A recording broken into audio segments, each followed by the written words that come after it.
So, how many of you have kids? Okay, so when the child comes home and they have a gold sticker, star, or one of 10,000 stickers that the teacher got for free at Dollar Tree, how many of you know what happens with your kid? They come home with a smile. They're happy because somebody recognized their performance. And what happens when they don't come home with a sticker? It's not really good. We're in the business of stickers. We're in the business of helping children understand more in science and math and English. And we are a franchise company called Best in Class. We take 3 different ways that we teach people or teach kids. One is enriched learning, which is a small group class. We also have private tutoring, which is a second opportunity. And then for our older children, we have SAT and ACT preparation classes. We are a brick and mortar operation. Should we move on to the things? Okay. We're brick and mortar. We want to have like about 1,000 square retail feet. Owner operator requires full-time, and it's not a full-time job. It ends up being more of a part-time because you only are open after school and on weekends. So for somebody who has kids and is responsible for them, it's a good opportunity. All of our staff work part-time. We end up having a lot of tutors that are students. And many of them are interested in education, and so they end up coming and kind of trying themselves out in the profession with us. And it's a great opportunity for them to learn how to do it. We actually had a person the other day who had always wanted to be a teacher and worked at Hanford and got laid off. And so now he's playing around with the idea of doing what he always wanted to do, which was become a teacher at the age of 50. So good for him. Okay, I talked about the 3 revenue streams that we have. And so who's our candidate? Well, somebody who loves to give back, because you end up being an important part of these kids' lives.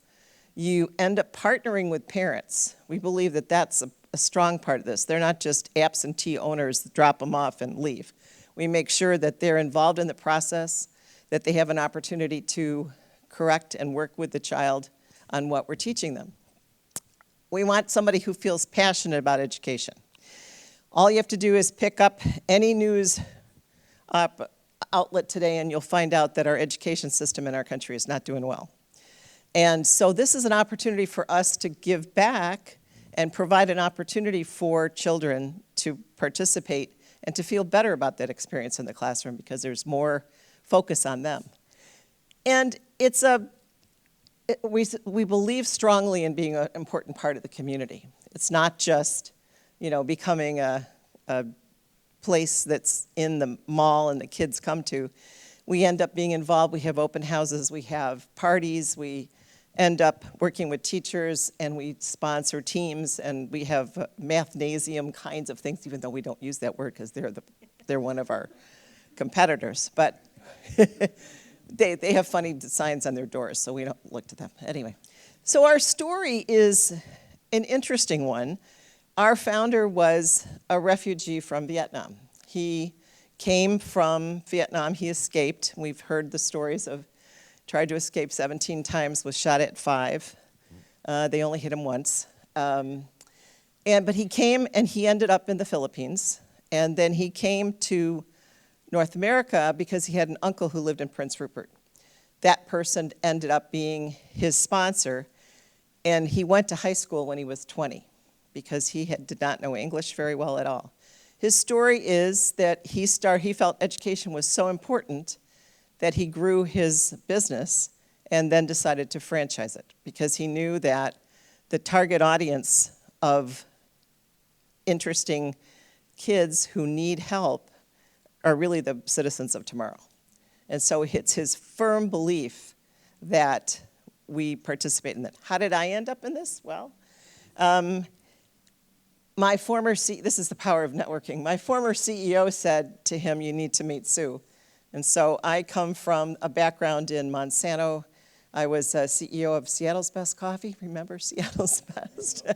We were bought by that big, ugly, green siren person. So anyway.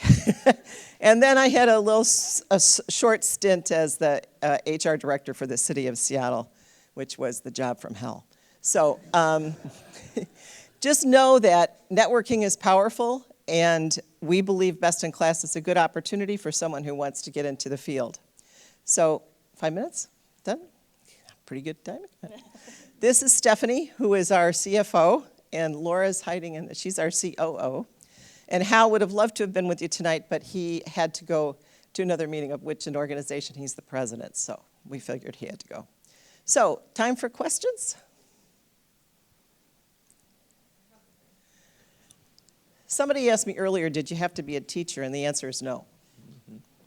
And that brings me to the question, how do you maintain the quality of educators, since you mentioned that some of them are part-time, and do you provide any kind of mentorship to them in an industry which is already scarce of quality educators? Right. So how do you keep up with that?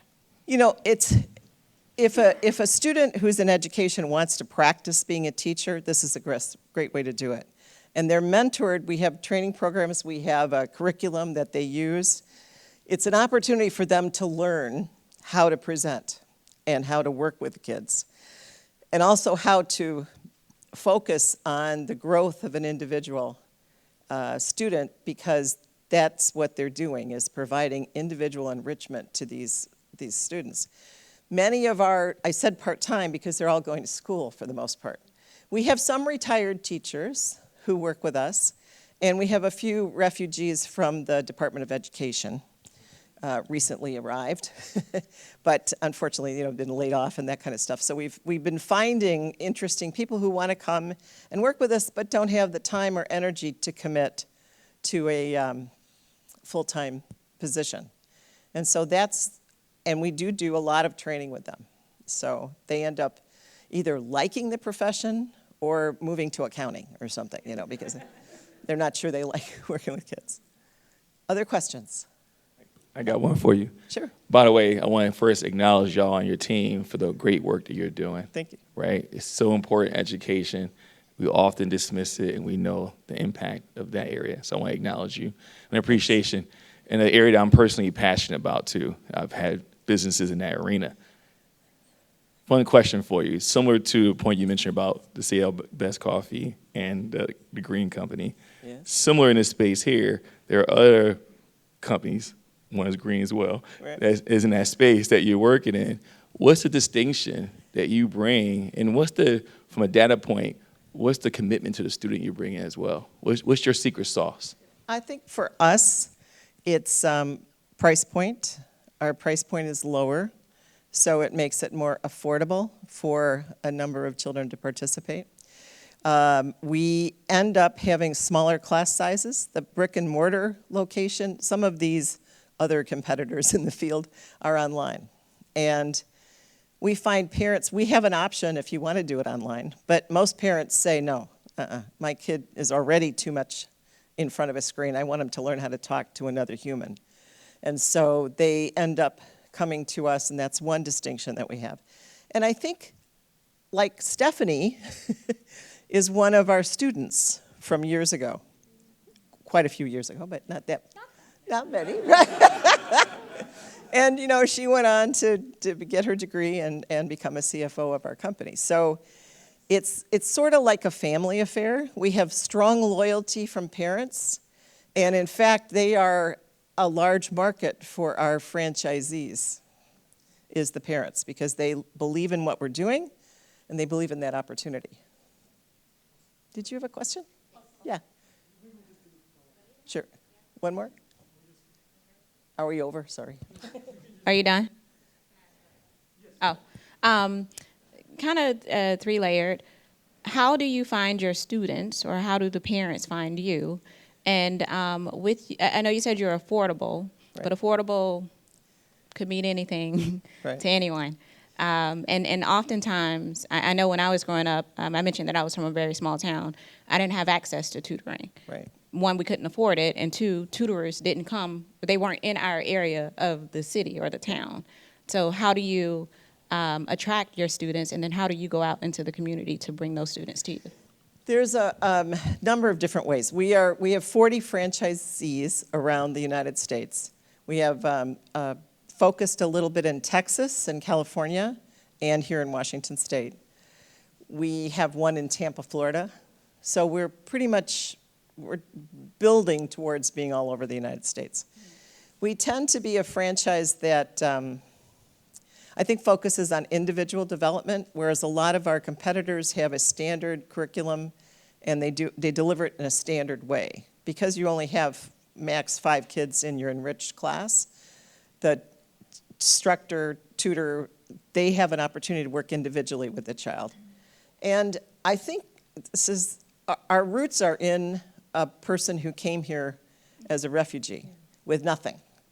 And so because of that, there's a sensitivity to an individual student. And we don't now serve in small towns, but we're growing, and we have opportunities to put locations in places where it's needed. So that would be my answer to you. Thank you. Okay, thank you.